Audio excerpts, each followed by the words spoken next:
Hello everybody, welcome to the Breaking Keyfabe podcast channel. I am your predictions champion, still your predictions champion, and soon to be your longest reigning predictions champion, Zell. And we are here right now to talk about Smackdown Live, the September 24th edition that came in from San Francisco. How did this Smackdown turn out? Well, here's what we're going to do. We're going to take the shot that they took and pull it down from the backboard, because this is the Smackdown Rebound. Yes, I decided on a name. Smackdown does open up with a recap of the whole Eric Rowan, Roman Reigns, Daniel Bryan, Luke Harper shenanigans, but it doesn't seem so much that it's about Rowan trying to kill Roman Reigns anymore. It seems that it's more about the betrayal of Rowan to Daniel Bryan, which I'm a lot more comfortable and happier with that story as opposed to the story of trying to commit murder on someone. But, excuse me, woo! Rowan comes out and he says that was a work of art. And the art that he creates is violence and destruction.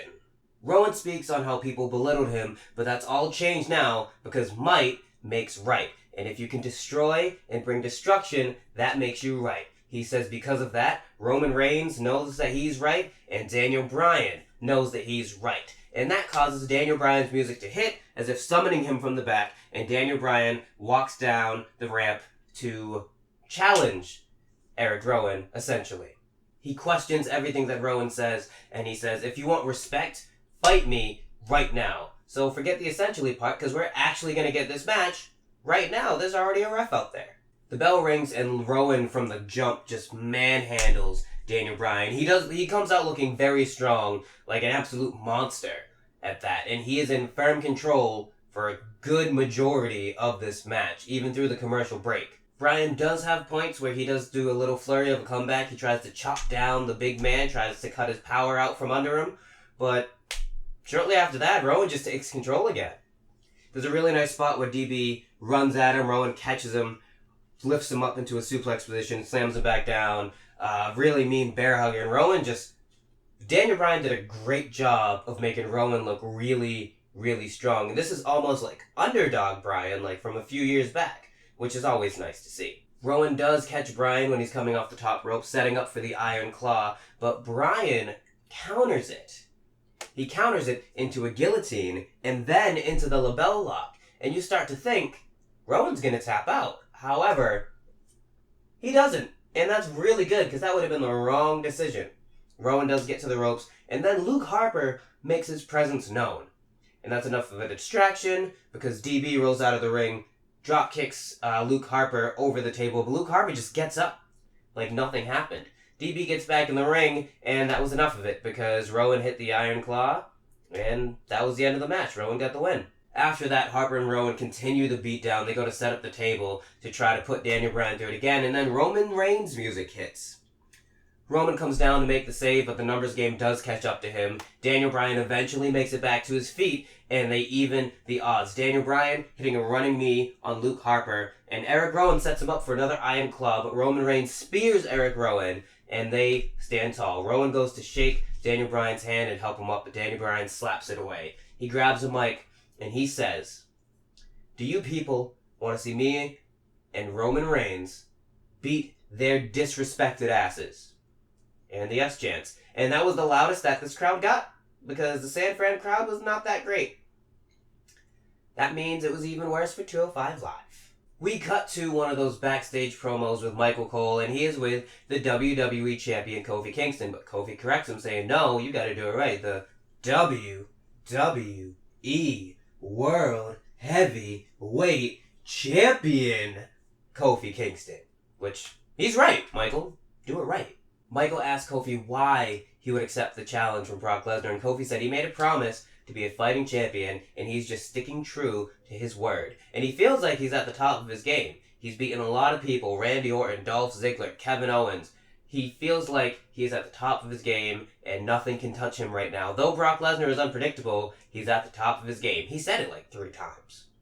He also says a lot of people think that Lesnar is just going to come in and have his way and get whatever he wants, but not if Kofi has anything to say about it. He says that come the debut of Smackdown on Fox, he will remain your WWE WWE World Heavyweight Champion. It's just a lot of fun, you know? I do it too, so. We then have Chad Gable coming to the ring, and this is a very common thing I'm noticing now with Chad Gable, that when he comes out, he gets no reaction, but by the end of the match, everyone's screaming for him. But I don't know. People are weird. Fans are fickle. He enters the ring. It says the match is scheduled for one fall. This is a match. He grabs a mic. He cuts a promo saying how Baron Corbin basically called him a joke. But his run in the King of the Ring tournament was not a joke. The last night on Monday Night Raw was not a joke. He knew that Baron Corbin knew that he had him beat, so that's why Corbin got himself disqualified. He then gets cut off by his opponent tonight, Mike Kanellis, which commentary oddly asked what he's doing here. Okay. Mike makes some short jokes of his own, and then says that he's going to beat Chad Gable because he has to prove to his pregnant wife that size does matter. This storyline is still going on? Hashtag Mike Kanellis deserves better. The match starts. Chad Gable hits a suplex, hits his rolling German from the corner, puts him in the ankle lock. Mike Kanellis taps out. That's the end of the match. Chad Gable's getting squash matches now. Yeah, it's a thing. Backstage real quick with Charlotte Flair before her match with Carmella against Bayley and Sasha, and she walks up to R-Truth and she says, "Truth, where's Carmella?" And Truth says, "Karma who?" I don't know no Carmella, and I especially don't know no Carmella, the new 24, 48, 7-Eleven European Intercontinental Heavyweight Women's Divas Tag Team Universal. I'm making the rest of this up at this point, but he said his whole spiel of what he actually calls the title, and Carmella just comes out and says, Truth, it's fine, and tells Charlotte, this isn't the Bayley that I knew. We've been friends for so long. And Charlotte says, this is the Bayley I've always known. But they're both focused on their match, so up next, of course, we have our tag match of Carmella and Charlotte Flair versus Bayley and Sasha Banks. That was set up last week. Sasha Banks and Carmella have a really brief back and forth before Mella ends up on the outside, Bayley tagged in, and Bayley kind of looks at her and starts to help her up. And there's a little bit of a hesitance, and then Bayley just starts wailing on Carmella, bringing her back in the ring, beating her down, saying, "So I've changed, huh?" Which, it's always like that when a friend does change, which is sad, but it is what it is. They beat down Mella, Boss and Hug Connection stay in control for a little while. Carmella eventually gets the hot tag. Charlotte Flair destroys Bayley, absolutely runs train on her, and she ends up going for the figure 4, goes to transition into the figure 8, but before she does, Sasha Banks saves it with a Meteora, taking Charlotte down. Carmella and Sasha Banks end up back in the ring. Carmella is essentially having a super kick party, getting her own little fiery tag, but obviously not as good as Charlotte. But the match does come to an end, where she goes for a tilt-a-whirl head scissors, and Sasha Banks, too many sh and sh sounds, Sasha Banks turns it into a big statement. Carmella taps out, and that's the right decision to have Carmella tap out. She's the 24/7 champion. I mean, Sasha Banks has a title match, Bayley is champion, and Charlotte is a heavy contender, which she'll most likely be fighting Bayley for the title. So, Carmella tapping out is the right decision. Truth then carries Carmella off as the cast of 24/7 title chases, now that they are all women, come out, and he just carts her off, which I found very funny that Kairi Sane was running the entire time with her telescope. Post-match, Charlotte is in between Sasha and Bayley, and Charlotte once again strikes first because she knows how this is going to go. The numbers game catch up to her, and then Becky Lynch's music hits, and Becky Lynch clears the ring, manhandling Sasha Banks and Bayley, looking strong, about a week and a half ahead of her title match in Hell in a Cell, defending against Sasha Banks. Next up, we have Ali versus Shinsuke Nakamura, and watching these two is so much fun. They have very good chemistry. They have styles that complement each other. It was a really fun match for me. The match started out very high-paced, a lot of big impact, high-flying moves, and then Ali makes a dive to the outside for Shinsuke, and it was almost as scary as that Lita spot one time when she dove and her body kind of just... I don't know what is, but that's the noise that I hear every time I see that video. It looks like he turns his head just before he hits head first onto the ground, but it was still scary, but it's a good thing he's okay as the match pressed on. Back from commercial break, and it seems that the back and forth is still continuing. This was a really fun match to watch. Personally, my favorite thing on the show. I would like to have more of Ali and Shinsuke. The high pace still continues. Shinsuke does hit his sliding German suplex while Ali is perched on the middle rope, and he comes in on the other side, gets ready for a Kinshasa, but Ali hits the super kick on Shinsuke Nakamura, counters it, goes to the top rope. Shinsuke kicks him off. He lands horizontally on the top. Shinsuke hits the running knee to the ribs, pulls Ali down for his reverse exploder. Ali lands on his feet, takes Shinsuke down, sets up for the 450, but Sami Zayn pulls Shinsuke out before Ali can jump. So Ali runs to the other end, runs back, dives over the top rope, takes out Shinsuke, throws him back in, and then Sami Zayn starts to make his appearance known. Ali then chases Sami Zayn around the ring, and then through the ring, running right into a Kinshasa. 1, 2, 3, Shinsuke Nakamura wins. Which, once again, I feel like was the right decision. Have the heel manager help him continue to win. That's the whole purpose of it. Though I do want more of Ali and Shinsuke. I want you to give them 15 uninterrupted minutes. That's all I ask. And let them have free reign on what they do. It'll come out absolutely amazing. We then got The New Day coming out in a tag match. Xavier Woods and Big E. And you wonder who their opponents are? It's the B Team. I was not excited for this. I assumed it was going to be a massive squash. I was almost right. The B Team got in more offense than I thought they would. However, it comes to a head when Bo Dallas and Curtis Axel go for their victory lap. Big E joins in on the end, and as they're rounding the corner, Big E chucks Curtis Axel into the barricade. Bo Dallas runs into the ring. Woods does get the upper hand, makes the tag. They hit the midnight hour. 1, 2, 3. The New Day win. That's it. No furtherance of their story with the Revival. That seems to be done. The Revival didn't even show up. No mention of Brock Lesnar. He didn't come down to destroy them. Nothing. Absolutely nothing.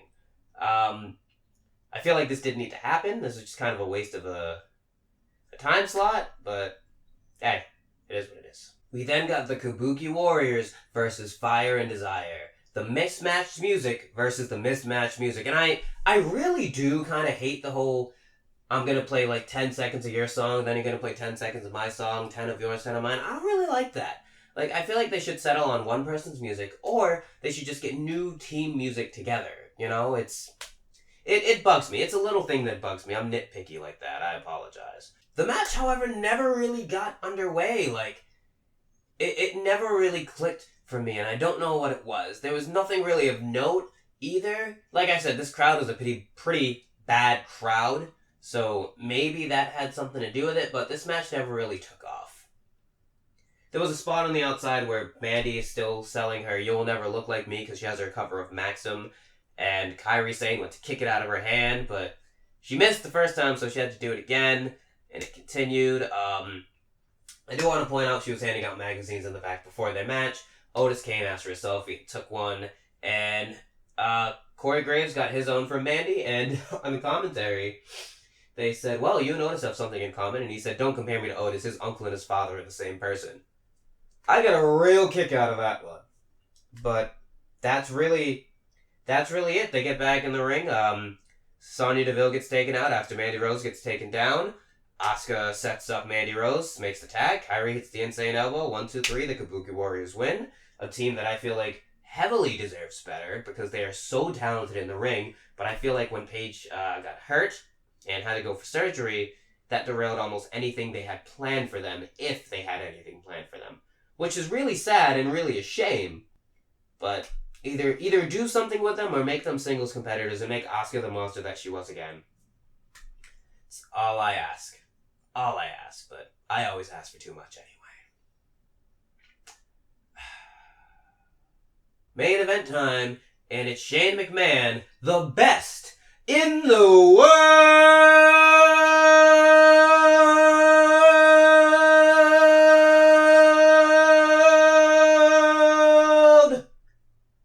Shane McMahon! Talking about his lawsuit with Kevin Owens, as they have shown him the entire night backstage with his legal team. He calls Kevin out. He says, Kevin, I'll even play your music. His music hits, but Kevin comes through the crowd. He doesn't come through the ramp. He doesn't come through the back. He comes through the crowd. He's a man of the people. Shane tells Kevin that there are two options here, and the first option is that he can use his legal team and his power to keep him in court for years and years and years to come, forcing him to spend millions of dollars that he doesn't have because he is currently unemployed, and that wouldn't really be too good for him. He says the second option is that he drops this whole lawsuit, and he reinstates him, rehires him as a superstar, and even gives him back his $100,000 fine. Seems like a pretty good deal, so Shane says. And Kevin just tells him, you're an idiot. This was never about the money. This was never about my job. This was always about getting under your skin and getting you fired. He says that Shane McMahon doesn't belong in the locker room, and he has never belonged in the locker room, and it makes him sick to see him in the locker room, see him in all these positions that he shouldn't be in, see him with all this TV time. It makes him and everyone else sick, as he speaks for everyone when he said that they are tired of seeing so much Shane McMahon. So he makes a proposal. We have one more match. If you win, I drop the suit, I stay fired.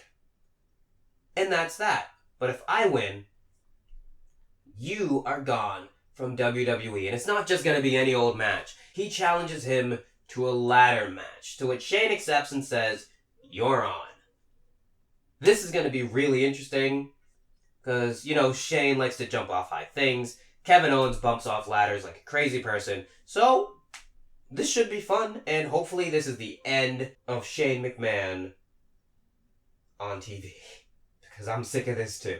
And just when you thought SmackDown was over, we cut backstage to Becky Lynch being interviewed by Kayla Braxton, asking her how Sasha points out that she's the only woman in this match with experience in Hell in a Cell, considering the only two women that have experience are her and Charlotte. How does Becky feel about that? And Becky said, well, I hope she has more experience, because I'm just going to kick her ass, essentially. And Sasha attacks her from behind before long. The two brawl backstage, but it ends with Sasha having the upper hand and seemingly messing up Becky's ribs before people come and separate them. But they really didn't have to do much work. They just were like, hey, Sasha, get out of here. And she was kind of just like, okay. And that's really it. With these rumors of Becky moving to SmackDown, maybe that's how it happens. Maybe Becky just gets really hurt, and then some Bayley interference. Who knows? Who knows how it's gonna happen? But we'll cross that bridge when we get to predictions. However, that was this week's SmackDown Live, and this is the SmackDown Rebound. We appreciate you all for joining. Like, share, subscribe, comment, and tell us what you thought of this week's SmackDown. I personally thought it was an okay show, but it really didn't do much. It really didn't hype us up for next week's debut on Fox. It was kind of just okay. It didn't feel like, something big was happening next week. It just felt like, oh, next week is another week. And yeah, that's kind of that. I appreciate you guys sticking with us, for those of you still here. Thank you very much, and we'll see you next time here on Breaking Kayfabe.